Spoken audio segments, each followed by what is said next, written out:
এক সুলতানের গাড়ি ডেলি এক রাস্তা দিয়ে যায়। আর যখন গাড়ি রাস্তার মধ্যে দাঁড়ায় তখন দুজন ভিখারি আসে আর সুলতানকে বলে যে সুলতান, আল্লাহ আপনাকে এত কিছু দিয়েছে, ওইখান থেকে আমাকে কিছু দেন। তখন আরেকজন ভিখারি আল্লাহর কাছে বলে যে ওগো আল্লাহ, তুমি সুলতানকে এত কিছু দিয়েছো, ওইখান থেকে আমাকে কিছু দাও।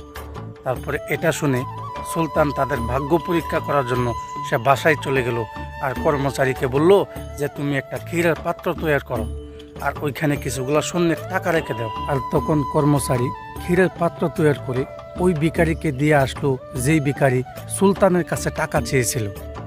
তখন সে অনেক মজা করে ওই ক্ষীরগুলিকে খেলো আর সে জানতোই না যে ওই ক্ষীরের পাত্রের মধ্যে স্বর্ণের টাকা ছিল। তারপরে ওই ভিখারি খুব মজা করে ওই ক্ষীরগুলিকে খেলো আর তার পেট ভরে গিয়েছিল। তাই তার সাথে থাকা ওই ভিখারি যে নাকি আল্লাহকে বলেছিল যে আল্লাহ তুমি আমাকে কিছু দাও, তখন সে তাকে দিয়ে দিল। আর ওই ভিখারি যখন ক্ষীরগুলিকে খেয়ে শেষ করলো তখন ওইখানে অনেকগুলা স্বর্ণের টাকা পেল। আর তারপর দিন থেকে সে আর ভিক্ষা করতে যায়নি। তারপরে যখন ওই সুলতান রাস্তা দিয়ে যায় আর ওইখানে দাঁড়ায় তখন সে ওইখানে একজন মাত্র ভিখারি দেখতে পারে।